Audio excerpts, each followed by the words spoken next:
Hinila ng ating bida si Zoro at nakipagpalit. Tumalsik si Zoro sa langit na parang binala sa kanyon. Kinuha ni Luffy ang mga espada at umatake ito na parang bata, pero sinalag ito ni Arlong ng kanyang ilong at naputol ang espada. Binasag niya ang isang ipin ng lagaring bakal gamit ang kanyang kamay. Galit na si Luffy dahil sa mga pinagdaanan ni Nami sa kamay ni Arlong. Binantaan ni Nami si Arlong na papatayin ito, pero pinagtawanan lang ng Chokoy ang dalaga, dahil maraming beses nang pinagtangkaan ni Nami ang kanyang buhay, pero hindi nagtatagumpay.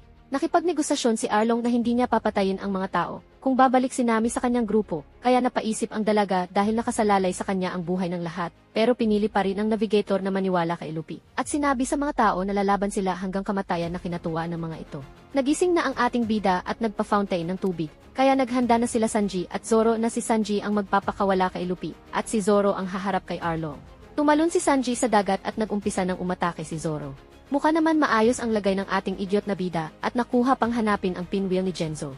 Bigla inatake ni Usopp si Arlong ng bugok na itlog, at sa kanito pinagmalaki na tinalo niya ang isa sa mga leader ng Fishman. Nagalit si Arlong nang malaman niya na pati ang pangatlo niyang tauhan ay natalo. Naisip ni Usopp na gamitan ng forbidden technique si Arlong, habang si Hachi ay bumabangon. Tinawag ni Ilong Ranger si Arlong at nagising naman si Hachi. Ginamit ni Usopp ang kanyang rubber trick kay Arlong. Sinamantala ni Zoro ang pagkakataon at sinubukang putulin ang ilong ni Chokoy. Tinawanan ni Arlong ang swordsman dahil ang ilong nito ay sintigas ng bakal. Sa kabilang banda si Hachi naman ang nahulog sa trick ni Usopp at ito ay napapikit. Tinik-credit ito ni Usopp at sinabing si Hachi talaga ang inaasinta nito. Tumalon si Hachi sa dagat upang pigilan si Sanji sa balak nito. Sinaksak ng Chokoy ang kanyang ilong sa matapang na swordsman. Sinusubukan pakawalan ni Nojiko si Luffy nang dumating si Sanji at sinabing ako na ang bahala. Nakita ni Nojiko si Hachi at hinarangan ito at nagpaulan naman ng suntok si Hachi.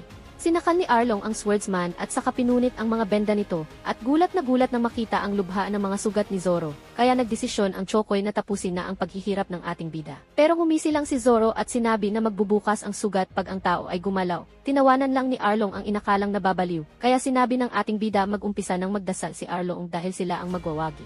Bumuka ang mga sugat ni Hachi bago pa nito tamaan si Nojiko. Winasak ni Sanji ang simento sa paa ni Luffy at nag-umpisa ng umangat ang katawan nito. Bigat na bigat si Genzo na hinahawakan ang ulo ni Luffy. Tumalsik ang ating bida sa air at tuwang-tuwang sinabing I'm back. Nagdiwang ang mga tao sa pagbabalik ni Luffy. Hinila ng ating bida si Zoro at nakipagpalit. Tumalsik si Zoro sa langit na parang binala sa kanyon. Nagsimula na ang ating bida sa kanyang combo attack na hindi man lang madepensahan ni Arlong.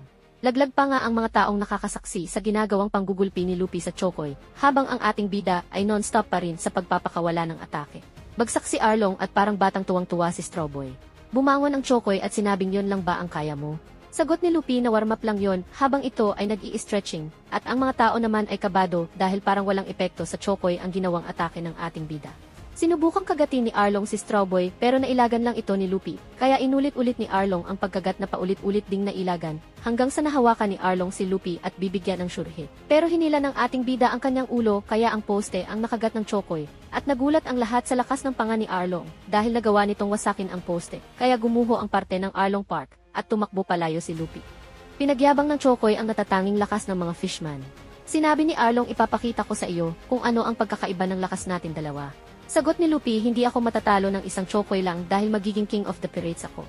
Hinayag ng Chokoy na walang pag-asang mapagharian ng mga tao ang Grand Line. Nagumpisa ng umatake si Arlong pero nailagan ulit ng ating bida. Kinuha ni Luffy ang mga espada at umatake ito na parang bata, pero sinalag ito ni Arlong ng kanyang ilong at naputol ang espada. Pero hinataw pa rin ni Luffy ang natitirang espada, at ito naman ay kinagat ni Arlong at nabasag. Pero hindi pa tapos ang ating bida sa pag-atake, at sinuntok si Arlong kaya nabasag ang ngipin nito. Biglang nagpalit ng pustiso ang Chokoy na kinagulat ni Luffy. Pinaliwanag ng Chokoy na kaya niyang magpalit-palit ng pustiso. Nakuha pa itong hangaan ng ating bida. Nagsimula ng mangagat ang Maoy na pating gamit ang kanyang matatalim na ipin. Tuloy sa pag-atake si Arlong pero ginamit ni Strawboy ang isang fishman bilang panangga. Tumaas ang presyon ng Chokoy sa ginawa ni Strawboy. May naisip namang idea ang ating bida. Muling nag-umpisa si Arlong sa pananakit, kaya binigyan ito ni Luffy ng isang malakas na sipa na kinatanggal ng ngipin ni Arlong. Bumangon ang Maoy na pating at sinabing walang silbi ang pagbasag mo sa aking ngipin, pero sinuot ni Luffy ang kanyang pustiso, kaya nainis si Arlong at muling umatake. Nakagat si Strawboy at sarkastikong nagsakit-sakitan. Nagpatuloy sa pag-atake ang Maoy na pating na galit na galit. Nakagat ulit si Strawboy ng ngipin ni Arlong at napasigaw sa sakit. Kinagat nito ang Maoy na pating para makabawi. Tabla ang tagisan ng panga ng dalawang mandirigma. Sabi ni Arlong na kahit gamitin mo pa ang ngipin ko, mas malakas pa rin ang pangako. Muling kinagat ng maoy na pating si Luffy sa braso at napasigaw sa sakit. Hinawakan ni Strawboy ang Chokoy at saka binaliktad at siniko sa lalamunan. Pabitaw ang Chokoy sa pagkakagat sa ating bida. Bumangon si Arlong habang kinakapa ang kanyang bukol. Samantala ang ating bida ay binunot ang ngipin ng Chokoy. Biglang nawala na lang si Arlong sa paligid at hinahanap ni Luffy. Nakita ni Luffy na may shark na lumalangway sa dagat. Lumubog sa ilalim ng dagat ang maoy na pating at nagbabalak ng masama. Sinusubukan na aninagi ni Luffy si Arlong. Umatake si Arlong gamit ang kanyang shark dart. Sa sobrang bilis hindi ito nailaga ni Luffy. Tumagos ang maoy na pating sa pader na nagpapatunay ng lakas ng atake. Sinabi ni Arlong na pinapatagal mo lang ang kamatayan mo, Strawboy. Umatake ulit si Arlong at nailagan ito ng ating bida. Nabigla ang mga ito sa tibay ng ilong ng Chokoy. Paulit-ulit na inatak nito ang ating bida pero swerte at walang direct hit.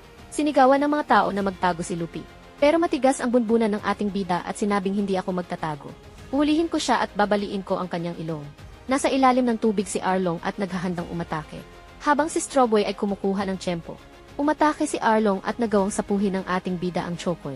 Nagawang pigilan ni Luffy ang sharp dart ng maoy na pating. Muling umatake si Arlong at nahulog si Luffy. Habang nasa air si Strawboy ay sinamantala ni Arlong at ginamit ang sharp dart. Ginamit ng ating bida ang kanyang gamgam fishnet at hinuli ang maoy na pating. Pigilan ng atake ng Chokoy at saka nagpaikot-ikot si Luffy at ginamit ang gamgam spear. Nagsigawan ang mga tao sa tuwa. Tumingin si Arlong kay Luffy na parang isang mabangis na siking. Hinawakan niya ito at pinaikot-ikot sa ere na gigil na gigil. Binato niya si Strawboy pero wala itong epekto dahil rubber boy ang ating bida. Nainis si Arlong at mabilis na inatake si Luffy na nailagan nito. Kinuha ng Chokoy ang kanyang lagaring bakal. Paulit-ulit na hinataw nito ang lagari sa ating bida. Napakalaki ng damage na nagagawa nito na kinawawasak ng Arlong Park. Tumalon si Strawboy sa isang kwarto sa tuktok ng Arlong Park. Sinundan ng maoy na Chokoy si Luffy sa kwarto. Tinanong ni Strawboy bakit ang daming papel sa kwartong ito. Sagot ni Arlong na ito ang kwarto ni Nami sa pagguhit ng mga map charts. Mas mahalaga pa ang mga ito kaysa sa mga kayamanan dahil sa accurate information na binibigay nito tungkol structure ng karagatan. Napakahusay niya para sa isang tao. Ang kanyang talento ay makakatulong sa pagtatatagpo ng Arlong Empire.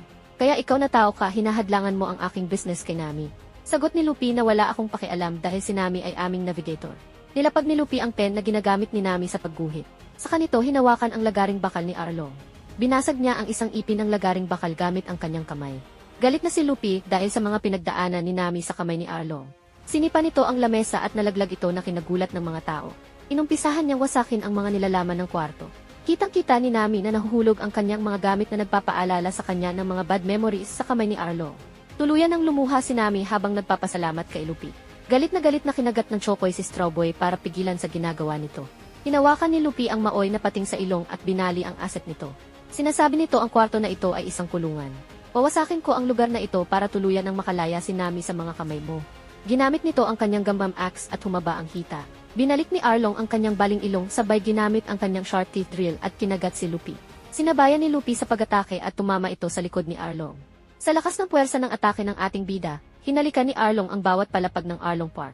Habang si Arlong ay bulagta sa unang palapag, biglang gumuho ang Arlong Park. Nagising si Zoro dahil sa tumamang bato sa kanyang ulo at nakita nito na gumuho na ang Arlong Park. Nag-aalala ang mga tao sa kalagayan ni Luffy. Bigla naman lumabas si Luffy at laking tuwa ng mga tao. Sumigaw si Luffy ng malakas at sinabing Nami, "You are always be my friend." Paiyak sa tuwa si Nami at sinabing yap at pangiti naman ang ibang membro ng Straw Hat Pirates. Tuwang-tuwang nagdiwang ang mga tao sa pagkapanalo ni Luffy laban kay Arlong. Binuhat ng mga tao si Luffy dahil sa wakas nakalaya na ang Kobayashi Village. Lumapit si Nami kay Luffy at binalik ang Straw Hat. Dumating si Captain Mickey Mouse at pinapatigil sila sa pagsasaya. Sinabi nito dahil natalo na si Arlong kukumpiskahin nito ang mga kayamanan sa Arlong Park. Bukod dito hulihin niya si Arlong para makuha ang bounty nito sa ulo. Dumating si Zoro at hinila si Captain Mickey Mouse at sinabing isa kang party pooper. Ginulpi ng Straw Hat ang mga Marines dahil sa masamang intensyon ng mga to. Nilapitan ni Nami ang Marine Captain at saka pinalo ng kanyang stick. Sabi ni Nami tutulungan mo ang mga villagers dito. Wala kang kukunin na pera dahil pagmamay-ari na to ng Kobayashi Village at ibalik mo din ang mga pera ko. Nangako naman si Mickey Mouse sabay lumangway palayo. Binantaan nito ang mga Straw Hat Pirates. Nagpatuloy sa pagsasaya ang mga tao at ang ating mga bida. Nag-report si Captain Mickey Mouse sa headquarters. Sabi nito na si Luffy at ang apat nitong mga kasama ay kalaban ng world government. Nagawa nilang talunin ang fishman na si Arlong. Kaya nararapat na bigyan ito ng malaking bounty. Nagprint sila ng wanted poster ni Luffy na nakawaki. Sabi ni Mickey Mouse na tandaan mo, isa siyang wanted pirate na dead or alive, kaya ipaalam mo ito sa buong mundo. Bising kumakain ang ating patay gutom na bida. Habang nagpapahinga si Sanji at Usopp, namimilipit naman sa sakit si Zoro habang ginagamot ng doktor. Tanong ng matanda kung wala ba silang ship doktor, nang biglang sumabat si Lupi at sinabing kailangan nga nila ng miyembrong doktor. Pero unahin muna nilang humanap ng musisyan, saka tinanong kung nasaan si Nami. Sagot ni doktor kung wala siya sa village, baka nandun siya sa puntod ni Bellamere. Tanong ni Nami kung magiging pirata ba siya, papayagan siya ni Bellamere. Sagot ni Genzo na syempre hindi. Sagot ni Nojiko na kahit hindi ka naman payagan hindi ka susunod diba? At nagtawanan ang magkapatid. Tuloy ang 3 araw na pagsasaya ng mga tao sa Kogayashi Village. Nagulat si Zoro at Sanji sa energy ng mga tao. Dumating si Luffy na mukhang nagutuman. Tinatanong nito kung nasaan ang melon na pagkain. Sinagot ni Sanji si Luffy pero bigla na lang ito nawala. Kaya umalis na si Sanji para puntahan ang mga babae. Habang si Usopp ay busy sa pagkanta. Si Nami naman ay kasama si Doktor at pinapapalitan niya ang kanyang tatoo. Si Genzo naman ay nasa puntod ni Bellamere. Nang biglang dumating si Luffy at naliligaw.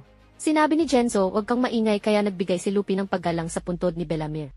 Nag-impake na si Nami para sa kanyang pagalis, habang ini-imagine nito na nagpapaalam siya sa inang si Bellamere. Nakahanda na ang straw hat sa pagalis at si Nami na lang ang hinihintay.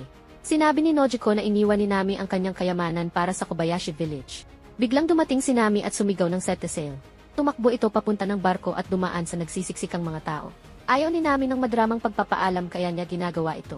Tumalon si Nami pakuntang barko gamit ang kanyang long jump skill. Pinakita ni Nami ang mga pitakang kanyang dinukot sa mga tao at tumawa. Pala ang paraan ni Nami ng kanyang pagpapaalam sa mga tao ng Kogayashi Village.